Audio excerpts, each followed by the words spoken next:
Barricade was starting to read out on the main view screen instantly. It is not convincible. Perhaps Megatron is also somewhere nearby, Francis says thoughtfully. Everyone shut up! Starscream slammed his fist into a nearby panel, denting it. As he complied, everyone turned and stared at him.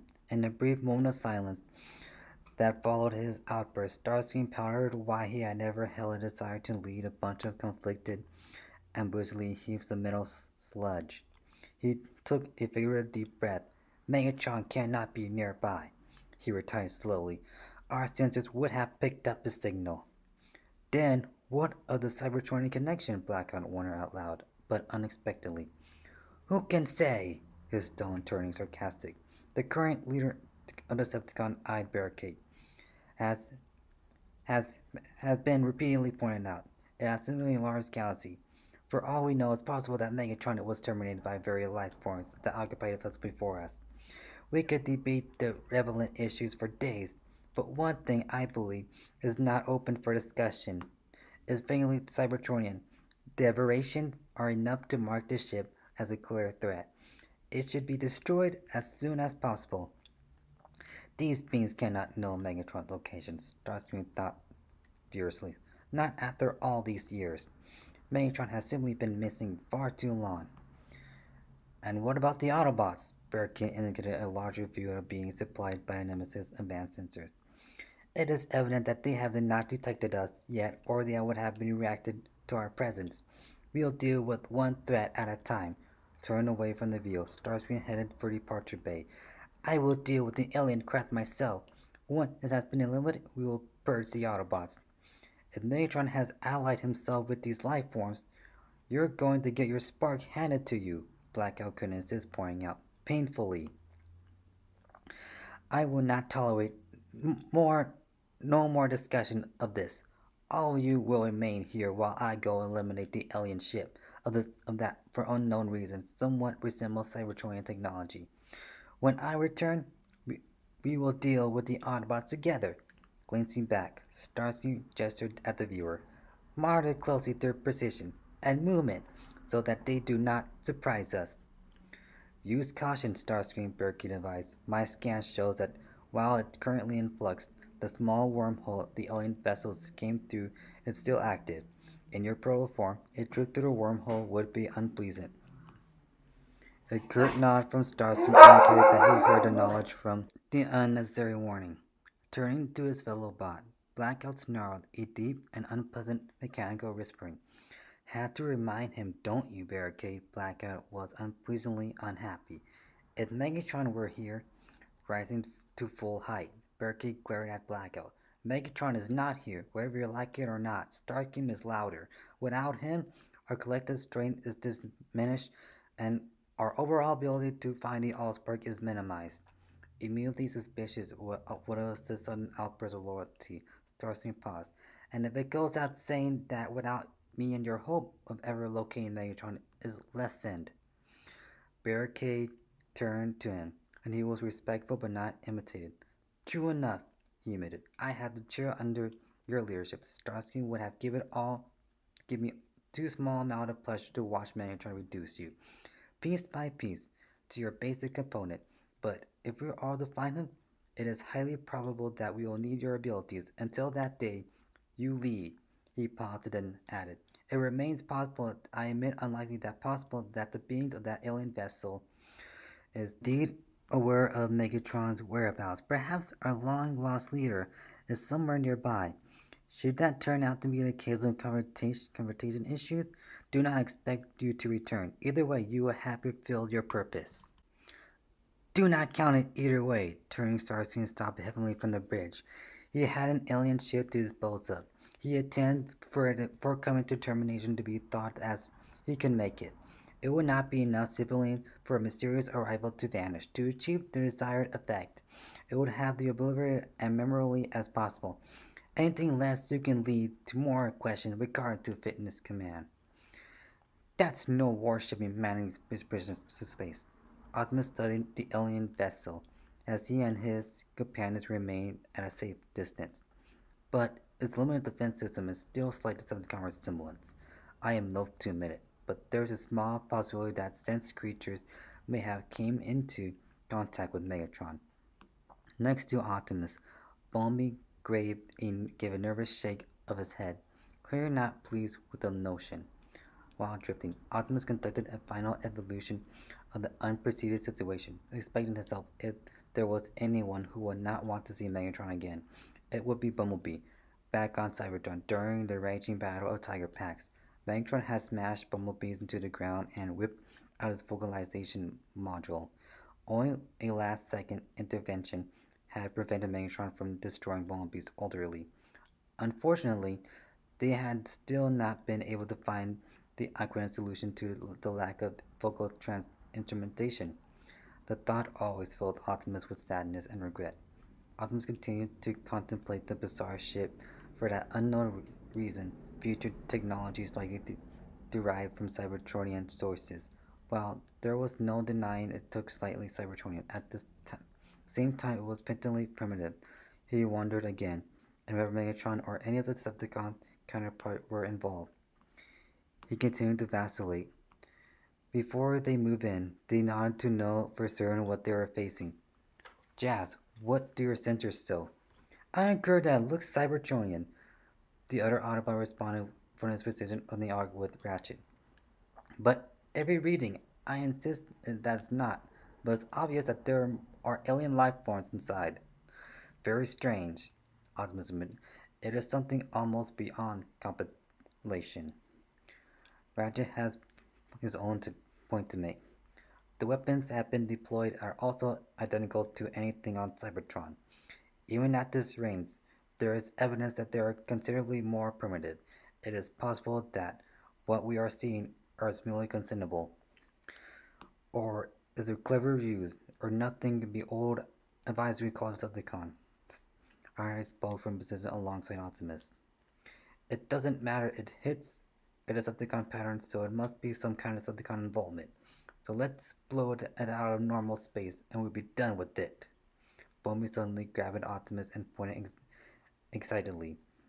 The alien ship is clearly was bringing weapons to bear. Jazz, give us details. Fast, and what weapons are we dealing with? Optimus asked. Astoundingly primitive, as Ratchet says. The studious Autobot responded. There are a number of hollow cores containing explosive devices that I deduce are powered by a simple combination of combustible chemicals. I would allow them to playful where is not their actual the mood of destructive potential. Let's get ready to finish this. Optimus turned to Bumblebee and Ironhide. Spread out and assume a traditional attack configuration. Be prepared for anything. This display of archery weaponry may itself be a trick. I don't I don't think that could be necessary, Ratchet's voice in calm control. The alien craft is not preparing to strike. It is attempting to flee. Fixing his attention once more on the ship, Optimus perceived that it had engaged its drive and was intended healing away from them. Unexpected, he mumbled. Even if it represents some kind of trickery, I would have anticipated an attack. I concur, Jazz's voice drifted back over the comm. Where do you think it's going? What does it what does it matter? Ironhide was about the patience.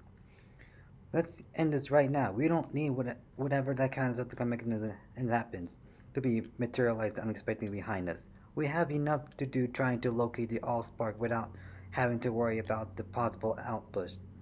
Optimus shook his head. After that thought, Ironhide, I would have come to the conclusion that we were confronting an independent entity at all. It may be another alien race somehow managed to acquire a small portion of the Decepticon technology and used to construct the vessel. If they had any normal formal contact with our enemies, it could possibly have resulted in a positive experience for them. I suspect that they are retreating because they do not want a confrontation. You you don't even know for certain, Ironhide objected. Not enough to take a chance of leaving just a mechanism unchallenged, to work possible makeshift at some future date. He's right, Optimus, Jazz claimed. We should not risk it. Like any good leader, Optimus Prime valued the opinions of his companions, despite a small resemblance of an alien craft, the Decepticon design. However, it struck him as a particular instant as unnecessary to engage in battle. Without provocation, Jazz and Ironhide concerned the notwithstanding, there would always be an opportunity to deal with the possible problems later. No, we will wait and see what develops. Whatever the alien ship is, I am convinced it is not interested in engaging us. So, we're just going to sit here and wait? Jazz conjectured. You can't be serious. I know it's retreating, but. Optimus laughed. No, my friend. We are not engaging to wait for anyone to attack us. He pointed to the planet that alien vessel was descending toward. To contract others of the kind or conceal itself and wait for the Art's capture from its system. He was more convinced than ever that delaying conflict was the correct course. Were too many unanswered questions. As he looked on, the particular craft began to enter the outer reaches of the as yet unanalyzed atmosphere. Bumblebee, I have a mission for you. Name it, Bumblebee nodded uncertainly. We were in agreement that the design of the structure of the vessel in question are brilliantly unfamiliar. I certainly will not argue that. But unfamiliarly, we are not at the same conclusive classification. In lieu of battle, let's try to collect additional information about it. I want you to follow it down and reconnoiter. If you see it, you can get close enough to the ship and make a positive identification. Confer with Jazz digitally. Over your comm. Hopefully, you will also be able to discover something about the unknown life form vessel carries with it. Bumblebee waited patiently, knowing that Optimus was not finished. The leader of the Autobots added an astonishing word. Bumblebee, I have cautioned you about this sort of execution before. I needed to be a scout, not a soldier. There is always time for battle. The intelligent now know that difficulty lies in avoiding combat, not seeking it. Right now, we need information, not a fight. Bumblebee nodded again, this time more solemnly. See that you are careful, Optimus mumbled. We all want you back. Go now and find out what you can. Executing a neat little half bow, Bumblebee proceeded to transform into a cometary mode. A glow grew at his terminus and his activated propulsion system. A moment later, he had left the group behind as they spread towards the planet below. He's always been a good one, Ironheart declared as he and his companion turned to space headless, turned back to the yard. I would saw anything happen to him. Bumblebee is clever and observant, Jazz pointed out. Better suited than a mission just as than than any of us. Optimus looked over his old friend, getting sentimental Ironhide, but he knew that Jazz was right. Bumblebee might be impulsive sometimes, but his own deterrent. Yet he was brightness as the shade of their travels, always positive, always willing to help with the most tiresome work, always there been a friend intended to and a companionship, or just some quaint conversation. Hardhead let out a sharp buzz, but about equivalent of a dismissive snort. No, not sentimental optimist. Sensible. Our strain is already much reduced. We can't afford to lose anyone else. True enough, Optimus admitted a bit wishfully. We cannot. Besides which, Ironheart added, what else would we do for a scout? Send Jazz? Optimus returned the laugh. A fine scout would make. Silence was not one of his virtues. I heard that, Jazz sputtered. Or did you two forget all communication channels will remain open? Not only did I not forget, Ironhide shot back, but I also made certain for it before writing my opinion. Otherwise, how could I be sure you won't overhear? Funny, Jazz murmured sarcastically. Very funny. Would that all you certainly were so artificially aligned? Ratchet Force suddenly cut in. Curb the idleness. Optimus scanned the coordinates. But I am about to feed you. What is it? The Autobot leader was suddenly alert. The be prepared to receive. Ratchet's clarification was anonymous, as it was so terse. Starscream.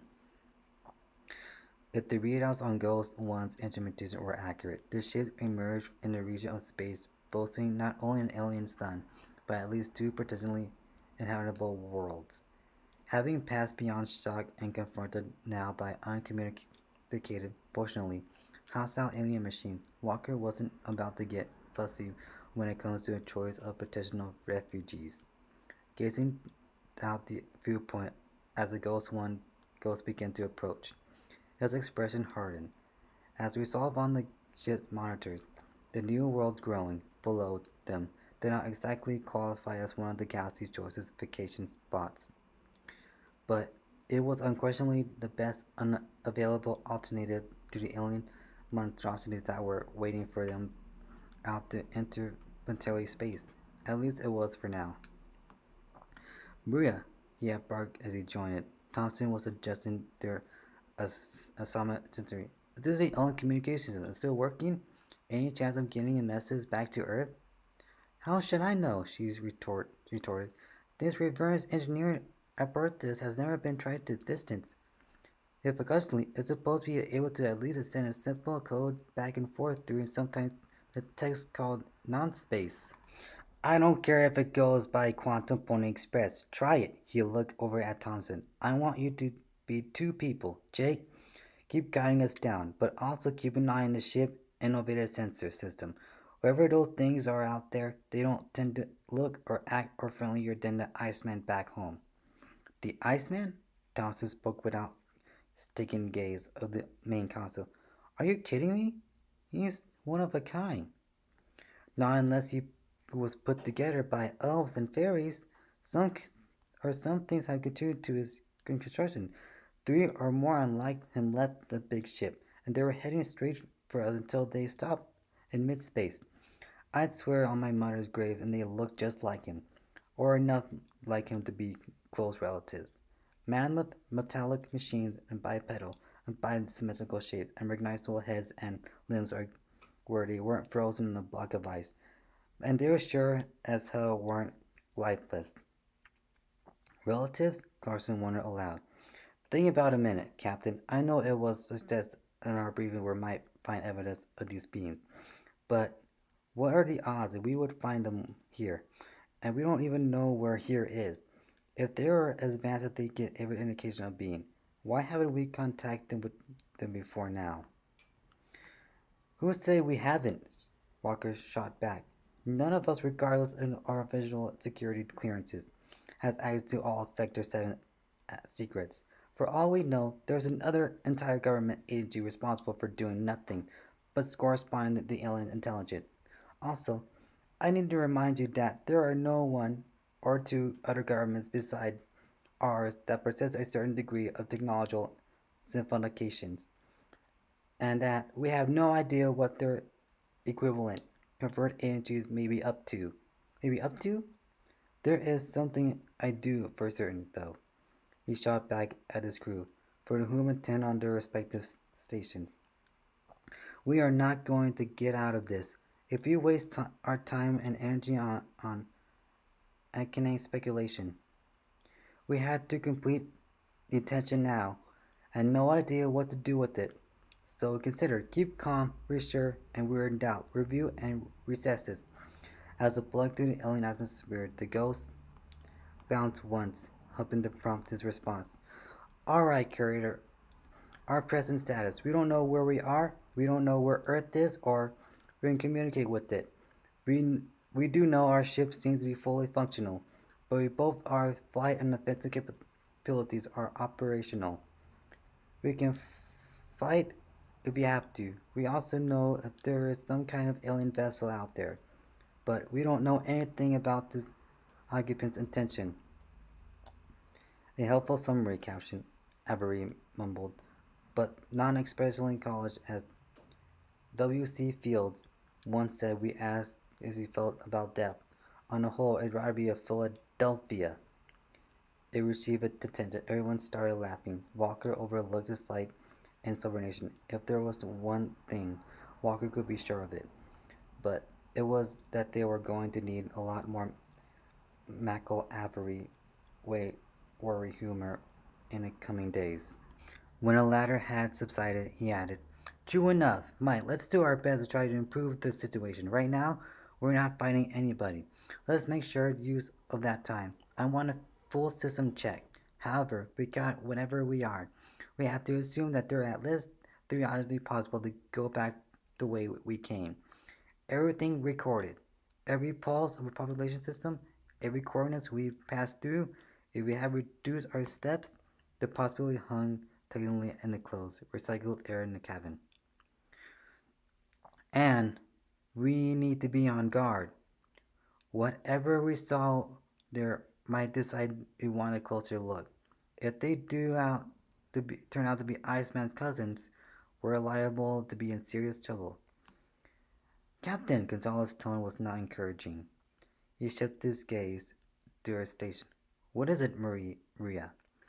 "I can't. I can pick up their communications. They sound like—" Her voice trailed off momentarily as she fine-tuned instrumentation. "Like this."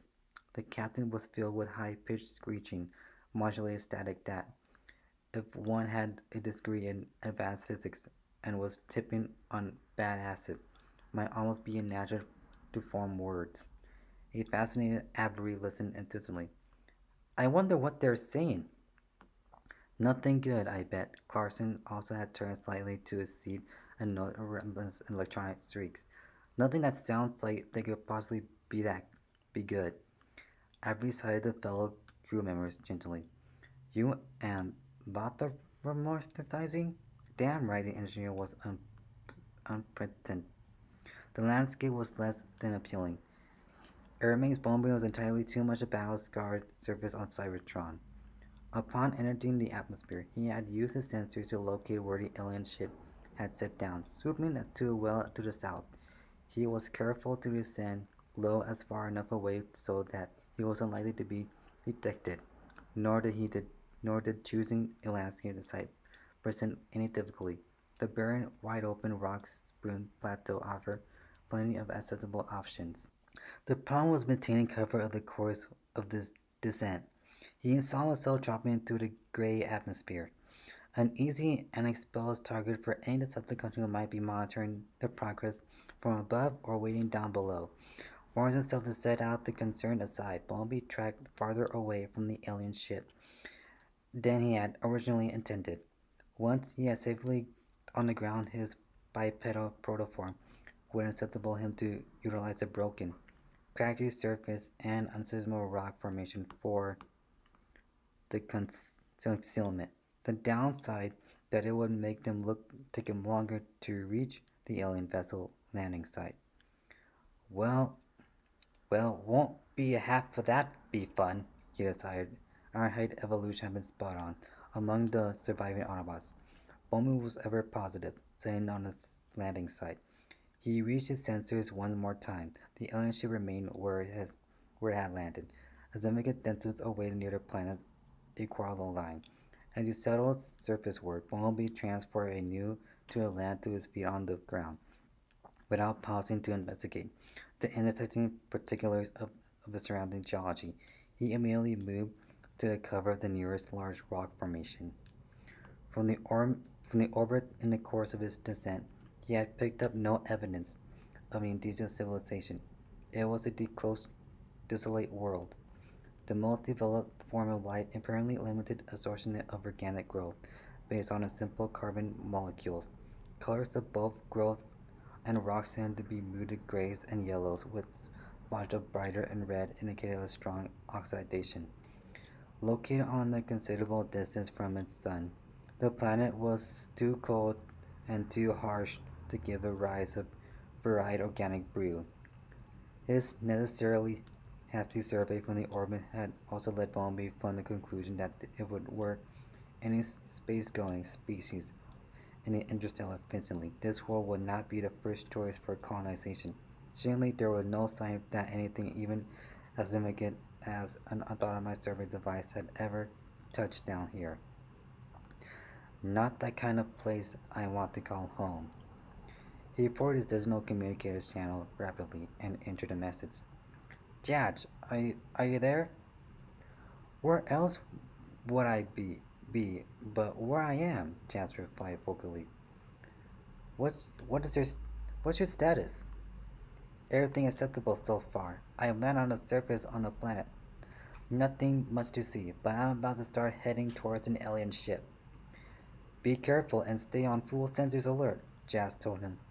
Once you're ready to take off from where you want to track out of the atmosphere, and back to your arc as near as possible the way you went in. Why the conspiracy precaution? Was there some reason Jazz would be concerned about this departure was witnessed by the occupants of the vessel? Sensors will indicate the wormhole ships generated in order to arrive at this point in space was still present, is slowly collapsing, and with the absence of any available matter in Drolin, it is not spoiling in any as it social luminously. Its movement indicates that its generation was not specific. As a result, it keeps moving around, and even while this, the process is of shrinking. When you leave, you don't want to get sucked into a wandering space-time distortion, far less outside of protection of a ship. Understood. Bumblebee gave a slight mental shiver. According to the personal store of knowledge, no Autobot or Decepticon would ever survive such a journey. There is one other thing, Jazz managed to sound even more concerned than previously. One other thing means trouble? What is it? Very seriously trouble, Jazz informed him. We got Decepticons up here. We don't know where from they're materialized out of nowhere. There's schemish looming for sure. I'll be quick as I can. Bumblebee was already moving, working on his comms seamlessly. You're going to need me. No, came the response, more assumed this time. Optimus wanted to take care of your mission down there. We will handle any difficulties up there. I'm more pleased with the current separation than you are. But if that small ship is some kind of crew of ununique Decepticons, despite its primitive appearance and the presence of internal organic population, it is imperative that we determine its capabilities and intent. Bumblebee mulled over his friend's response before concealing that the logic made sense, though he hated not being available to assist his friends in a possible forthcoming battle. He had no idea that it's the Decepticon strength, and Jazz had not fulfilled him in. All he could was to carry out his own assignment as quickly and effectively as possible, while hoping that Optimus and the other came through unharmed. All right, he replied to his additional nature of his response not to query his wriggle. Let me know as soon as you can if you need help up there. Otherwise, I'll be in touch again soon as I have concluded my task and I'm headed back to the Ark. Safety and preservation, Jazz responded before terminating the communication. Isolated among the dark surroundings, Bumblebee headed off the direction of the alien ship. He did not travel in a straight line or take to the exposed sky. Instead, he advised him from the concealing geological formation to the next, forcing himself to utilize caution and tact despite his impatience to be over and be done with work. The work. He had no reason to suspect that anyone had seen him touch down, but neither was there any to unnecessarily announce the presence. Though he concentrated on the task at hand, he could not keep from wondering if he had been wrong. A Decepticon had been sighted by the Ark. What if, despite no permanently announced it, the being on the ship did not prove to know something about Megatron? No matter where he might be, Megatron would always be the same within. Nothing good would change that. As an entity, he was power mad and pure evil, a being almost enormous strength forever training on a dodge of insanity. He stood for everything that Bumblebee hated. He found himself hoping that the specifically announced alien vessel actually was a work of Megatron. It would give him the companions the opportunity to remove from the civilized galaxy the handiwork of the most merciless Decepticon would have ever existed. If we didn't remove them first, of course. Starscream is gone, Blackout announced. If Megatron is really the league of the primitive vessel and Starscream attacks it, chances are we elsewhere leader will not be returning. His eyes fell to Decepticons. I'd say We take chances we give Megatron a welcome back gift, the destruction of the Autobots and the Ark. And I say, we wait, Barricade concluded. This is a fortunate thing that we're not listening to you. Without hesitation, Blackout sees poor opportunity has been presented to him. We have all of us following Starscream around for centuries, and it has been gone nowhere. We don't have not located the Allspark. We have not found Megatron on our own. We have shoved a long metallic finger at Barricade. This is not the kind of honor citizens of the continent we are determined to live. We are conquerors. The finger turned and gestured at the main view screen. Our enemy is right out there, standing at Nazis' ground. We should strike where we have the chance. Starscream said, I stay here, Barricade encountered once again. Forget it not. As long as Megatron is not present, Starscream remains here in charge, and we will take orders from him. While we're not disagreeing with your dissemination, I believe Blackout's point will taken, Francine points out. Who can say the chance might against its president itself? I say we move quickly to crush the Autobots. Thank you, Susan indicates the Blackout and the others. Anyone else wish to come along, or will you rest of you stay here to do what Starscream, most egotistical of all the Decepticons, want us to do, which is nothing? I will come. The Hulk and a Bone Crusher entered the bridge. Squatting here recycling useless information is boring and pointless. It has been so long since we have engaged in honest combat. So will I, Frenchie added. This time to fight, not time to piece endlessly around the ship, waiting for Starscream to come back and tell us we need to enter stasis for another century or two. Do as you will. I will make no effort to restrain you, fully to spark that bone's brightly to itself. Barricade suggests it change his expiration. I will remain here, and I will not risk the Nemesis on behalf with just recklessness.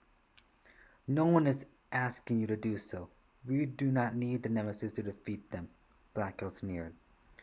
Perhaps not, Barricade replied. Not even you must admit that Optimus Prime is no weakling. If he's needed to be out there with the Ark, then you'll be lucky to come back with your limbs intact. He paused briefly. You'll be lucky to come back at all. So many words signify nothing, Blacker responded condescendingly. Clearly, we are different. You and myself, I was made of action, and not idle pratty. Besides, I have to do the prize for them. He looked to his left. Don't we, Scorponok? A small, multi-bullet Decepticon standing nearby did not reply. He was not a talker. He did not talk. He didn't need to be. There was nothing left to say. Turning, Blackout led his eager followers off the bridge. Captain, our cellular communication system that drives the studies of the Iceman appears to be fully functional. I tried to send a message to the given to our somewhat location is doubtful on Earth. Gonzalez gave a slight shrug and gestured inquiringly to the hand. It's not like we even gotta have any idea of where we are, of course. None of the engineers we put together to pretend to understand exactly how the system works. As you know, the main components of receiving complex of Earth divided are on ongoing studies of the same alien science, physics, and metaphysics. Some of the techs like to say, I'll give it a try, and we can hope for the best. Thompson smiled encouragingly. First at her, then at Walker. The power requirements aren't onerous. What do we have to lose? Nothing. We haven't probably already lost, Walker needed the communications officer. Go ahead, Maria. Give us a shot. She stared back at him. What are you going to say? I'm not sure yet. Just tell me when you're ready. Twisting her seat, she performed some final adjustment to her unpreceded communication instrumentation. She's alerted the waiting. Walker, with breath, nod. Ready as we can be without the Iceman. Here to offer a suggestion. Walker had one more notion. As long as we get a gear that doesn't react adversely, keep regarding as a loop. Will do as long as nothing objects, she told him. Good, he replied. Let's do it. Ready when you are, Captain. Turning to the console pickup, Walker took a deep breath before starting. This is Captain Samuel Walker, commanding Ghost 1. Calling SSAB command. Our current position is unknown. Crew are safe. Requested position assessment using alien divide location beacon. Photostellar acceleration propelled ship will be on database. Transit wormhole was well unknown and source of distortion probable. Present location Astraller. I repeat, Astraller. Select green visual only contact made with multiple aliens artifact stat, while different process marked resemble to Iceman. Visual indication of possible hostile reaction to our presence.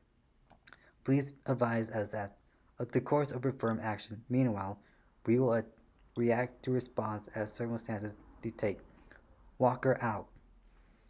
Visual indication of possible hostile reaction are present. Thompson was unable to restrain a chuckle.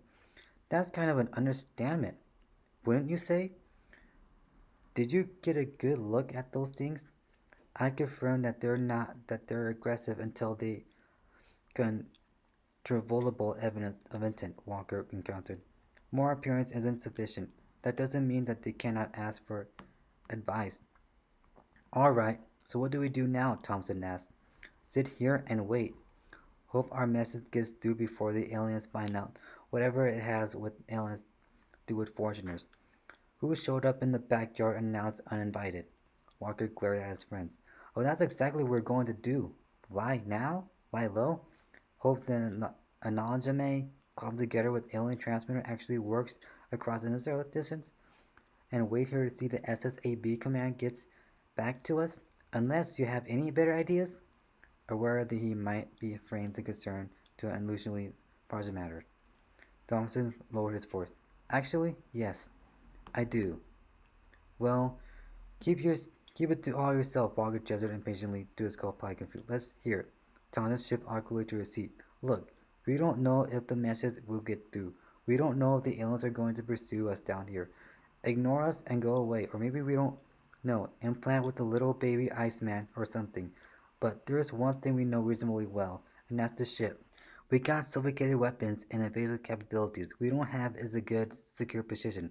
Let's try to conceal ourselves as best as we can form internal observation. Then, if we're blown a bit later, we might at least have a little time to avow ourselves to an unprecedented opportunity to be the first of our kind to explore an alien planet. He nodded at Gonzalez. If an alien communicator works, even if it doesn't get back ourselves, information we could get gathered to pass along would be invaluable. I second that. As an opposite science officer, after we have been exported to support Thompson enthusiastically. And me, Clarkson, bare seconds later. Walker nodded slowly, considering the co-pilot words. His friend was right about counts. They not needed to be repaired as possible, whatever might have come next. At the same time, the imitated their responsibility to science and humanity. He grunted. You heard him, people? Let's get moving. Captain, wait! Eyeing his intimates, Clarkson sounded suddenly concerned. I just picked up something on sensors. It's pretty big. Heading our way. Walker's expression tightened. So much for science exploration. Let's get our weapons ready. Jake, looks like we're out to give a company.